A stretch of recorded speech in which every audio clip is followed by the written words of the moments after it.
Welcome to the People Pod, your UHD podcast.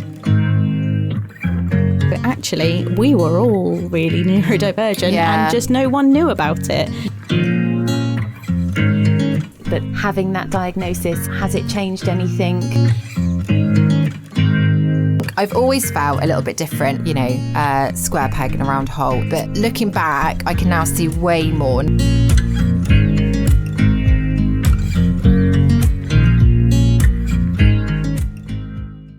Hi, my name is Rachael and I'm a healthcare assistant on the acute medical unit at Bournemouth site.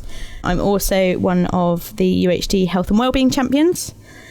My link to neurodiversity is that I've got a neurodiverse child, and through that is also coming to light that there's also probably a chance I'm neurodiverse myself. So exploring that at the moment as well. Hi, I'm Gemma. I'm a midwife and I'm one of the staff side chairs. I have a almost 18-year-old son that has been newly diagnosed with autism, and it opens up some questions in my family as to where we are. My name's Hannah. I am Learn Environment Lead at UHD. I am neurodivergent. I have ADHD. And that's a recent diagnosis, although it's been demonstrable through a lot of my life. So I am going to apologise now because this podcast is going to potentially go in ways that we didn't plan. I'm going to try not to talk over you two and take my turn and listen, and let's see where this goes. There will be tangents, but that's where the fun is, right? So Rachel, with yourself, when did you realise that you were probably neurodivergent? It's definitely been through my son's journey. So he's not got his diagnosis yet. He's on the diagnosis pathway, as I'm sure many other parents of neurodivergent children know. That is a whole journey in itself and a much longer fight than we would wish it to be. We are still on that pathway. We are on wait lists for assessments. He's only 5, bless him, but hang in there. Yeah. Hang in there. My son, as I said, is almost 18. I knew he had his quirks, early on in life, but I never considered that he was anything other than Charlie. Yeah. It's only been as we've gone through his life that there's been barriers and difficulties that I felt that I had to take it far enough to get him diagnosed, because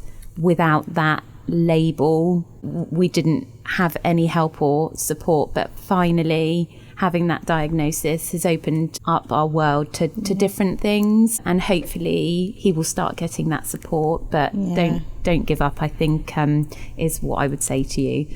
Just keep going.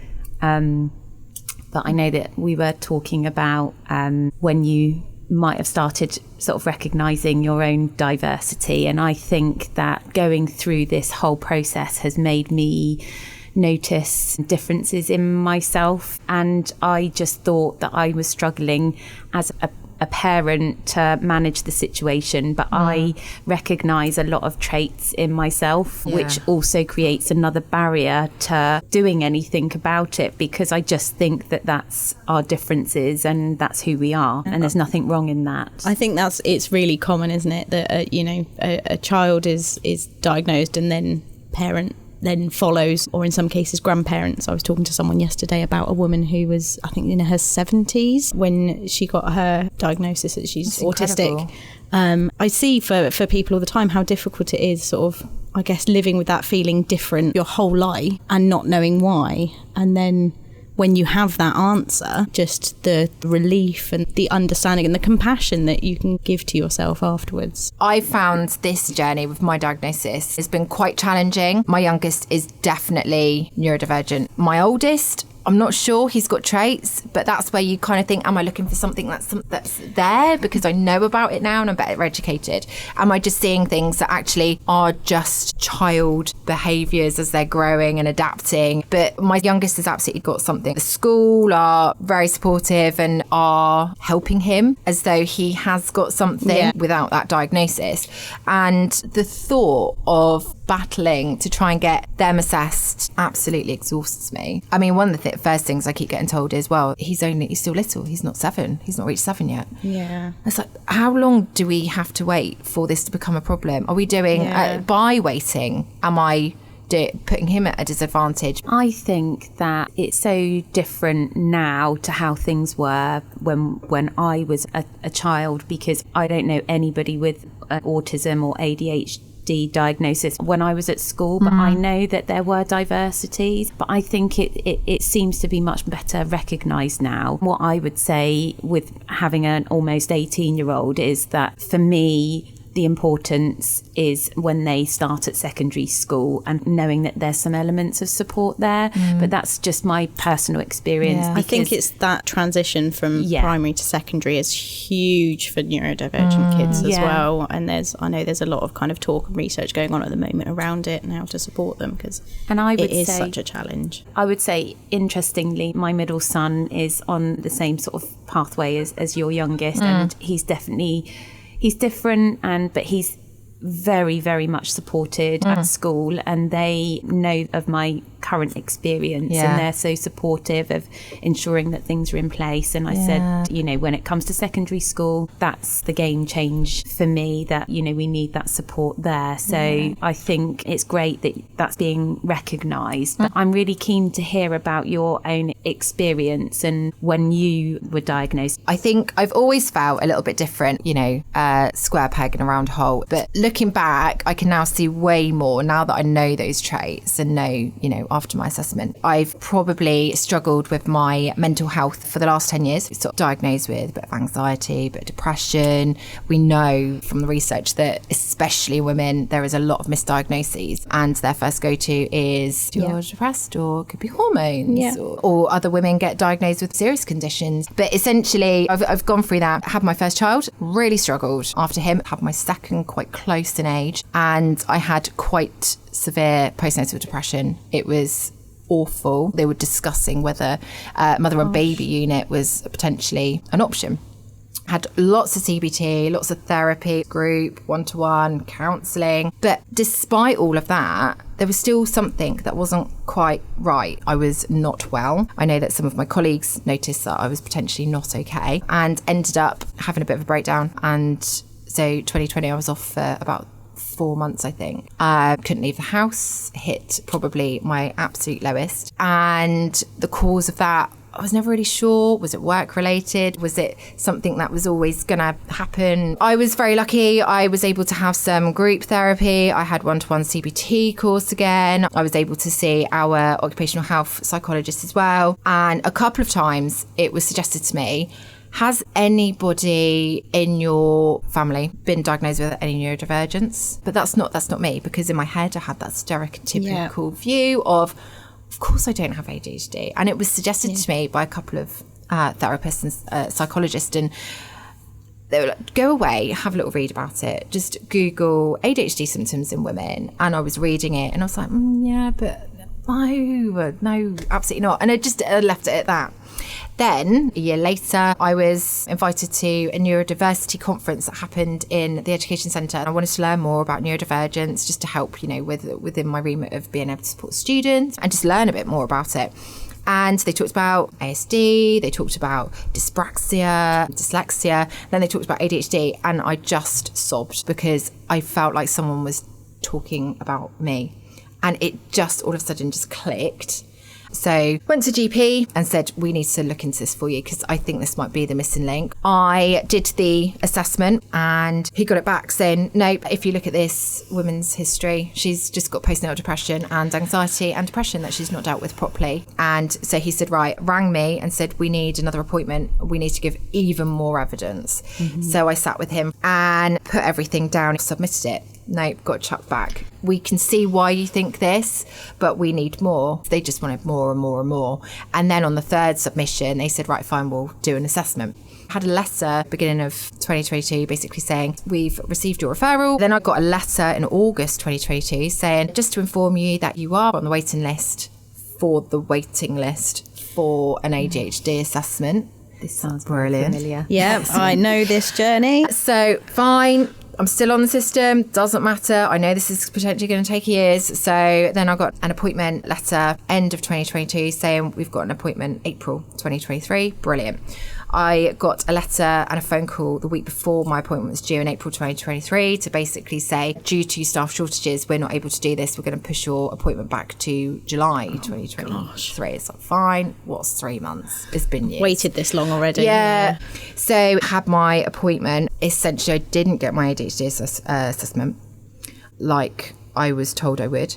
I was asked to bring lots of examples to provide evidence for a potential diagnosis. None of that got asked. It was not a great appointment. And because of that, the only possible thing I had to do was pay for a private assessment, which I can't afford because financial spending and ADHD is one of my traits. Lots of debt. So could I afford another $2,500? Yeah. No.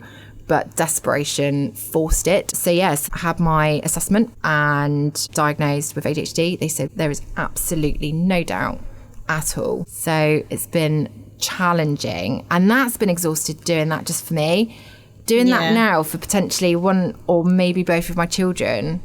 I can absolutely see why you would not want to be putting yourself through that again. I mean, it's all my children. And I think it's been hideous. I'm doing the reverse of that. I've been going through it with my son and I'm struggling to find enough sort of mental energy to advocate properly for him.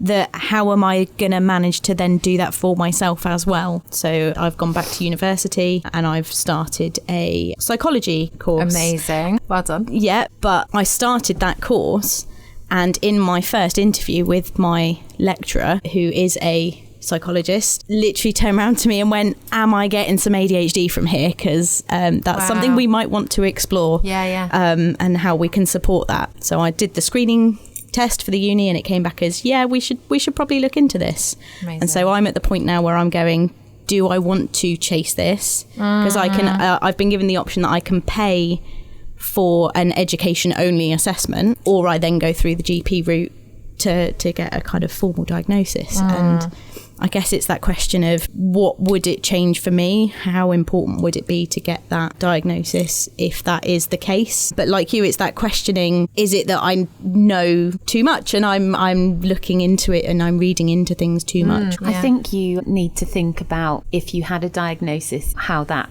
would benefit you and your life. Would it help you to understand yourself better? I guess in my son's experience, I've had a battle to get a diagnosis, but having that diagnosis, has it changed anything? I feel better that he's had that. He's very much mixed as to how he's feeling about the whole diagnosis. Does it change anything? Is there help out there? It leaves you with lots of questions. I wanted to speak about lateness and like today, with me being 10 minutes late for this podcast. But I was late too, and it's a big trait in my household. With 3 out of 4 of us, we're late for absolutely everything, and I hate it.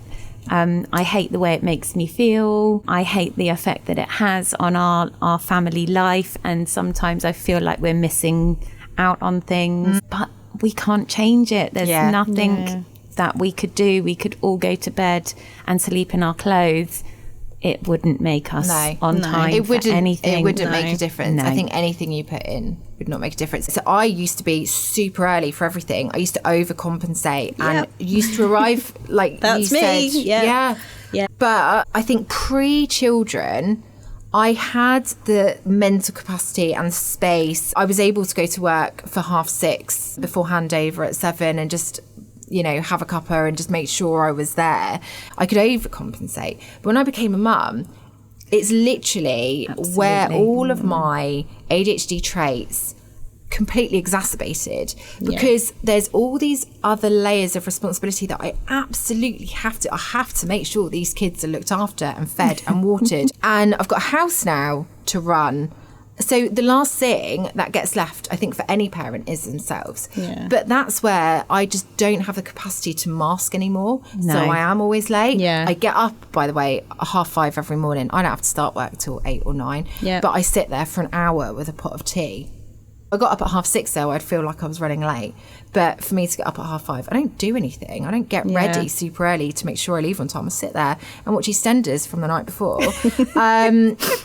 With my pot of tea. I don't do anything. I don't know why I do it, but it's habit now. But Hannah, you're describing me. I sit there of a morning. I have to have my Scrolling 2 on the phone. cups of coffee, and it's really weird because I know that I'm late, but I have to have an order to everything that I do in the morning. Even though I'm late, and it's really, it has to follow kind of a method, my own method and order. It's crazy. So I'm hearing you describe yourself, and I absolutely see myself in that. I know you were saying earlier about like back at school when you didn't really know anyone that was neurodivergent, and sort of I think back to school and I was one of the quirky crowd, and some of those people have now gone on and been diagnosed as adults, and you kind of look back and you go, actually we were all really neurodivergent and just no one knew about it. We were just the quirky ones, the weird ones, you know, the ones that got bullied or picked on for being different, you know. Definitely. That demonstrates how different neurodivergence is. We could have the same diagnosis and we will have some similarities. And, you know, the reason why we get on so well, even though this is only the second time we've met each other, is essentially because neurodivergent, you know, people always joke that neurospicy people, you know, attract we're all drawn to each other, aren't but we? I was completely the opposite school. I faded into the background. I daydreamed. I just kind of floated around. I think secondary school was when I sort of started to find my people. I hated it, but I did find a few of my people, and that definitely helped. So how has, now that you've got your diagnosis, has anything changed kind of work-wise? Can I say I've now got an excuse for my general rubbishness sometimes? Yes. But it's the first thing for me is, because I did think, right, before I went for a diagnosis, do I need it? But actually, for my sanity and myself, I needed to know. I just needed to know, because if it wasn't that, then I would have to figure out, why do I feel so different all the time? Why do I feel like this colourful tapestry that's just trying to grayscale myself to fit in with everyone? I need to know what this thing is, and that is essentially why I went for it. Yes, it's great to be able to say to people, I'm really sorry, like I did today. I've got no excuse for me being late. It's not an excuse, it's understanding, isn't it? Yeah, being able to educate and understand, and then not having to deal with that, I guess, shame and guilt that feeling and like be kind to ourselves. But I know that consistently inconsistent, I think, is. I think that's that's something you see people talk about a lot with neurodivergent, not just ADHD. I have to say that I'm not diagnosed with anything, but I spend a lot of time feeling bad for being late. But I think I make up for it in many other ways. You know, I try and work really hard, and I think that I'm in a role where I can just make it work. And I can imagine that people potentially listening are thinking, gosh, you know, I've got a shift, I need to be there on time, and that's just such a massive pressure to do that. But it's okay. There are things that you can do, and you know, it does feel, I have to say, really good when I'm on time for something, and that takes away that stress. But I have learned as I've gotten older to stop beating myself up for those little things, because I can just make it up in other ways. It's about having those reasonable adjustments. If you've got somebody who completely understands, it's why in my line manager role, I've always tried to be as flexible and as compassionate and as embracing of the team as possible. You know what, if they're half an hour late, that doesn't matter. Just get to work safely. Please don't rush. It doesn't matter, because there's many times where they've stayed late and probably, you know, swings and roundabouts. We just need to make sure that people feel okay. You know, we're humans. People just need to feel psychologically safe to just belong, be them, no matter what, diagnosed or not diagnosed, and feel safe to make mistakes. be late, drop something, ask questions, share ideas. It's a positive thing as well. That's a really important point about reasonable adjustments, is that you don't have to have a diagnosis to have reasonable adjustments. I haven't done anything formal. I haven't asked for anything. I think I've put it on an ESR. On the Proability page, yes. there is a neurodiversity section on there which has some brilliant pages on reasonable adjustments and suggestions, like broken down by what is your challenge. If your challenge is focus and concentration, here's a whole list of potential adjustments. I had great fun going through that the other day, sort of seeing all that, and it makes you think and realise things that you actually probably already do yourself to kind of manage those traits and those aspects. Like, I've got about 1 million different alarms on my phone for every point of the day, about 40 minutes before they need to be there, because I know I will end the alarm and then forget about it, and then 10 minutes later I'll be in a panic because I need to be leaving now. I think people always find those ways. The benefits of being neurodiverse is that, you know, not everybody's late. There will be some people that are automatically really, really early. And when you say about alarms, I have a zillion alarms on my phone. And I actually bought a clock for my son that had 30 different alarms. Amazing. But that absolutely, and I thought that's perfect. That would just work for me. But that could not have been further from the truth with him, and it never came out of the box. It just didn't work. Alarms don't work for me. No. So I think with what you said as well about you don't need to be neurodivergent to access any reasonable adjustments. I think one thing I would like, we know that sometimes in the NHS, if you're a staff member, you get access to potentially having appointments expedited to get people back to work, for example. That's fine for all these physical ailments, but how do we get people in this trust who are on a waiting list, are really struggling, and all they need is an assessment? For those who need psychological or neurodivergent or some sort of mental health assessment, expedited as well. I could not agree more. That's what needs to be important done to me as a referral to a physio.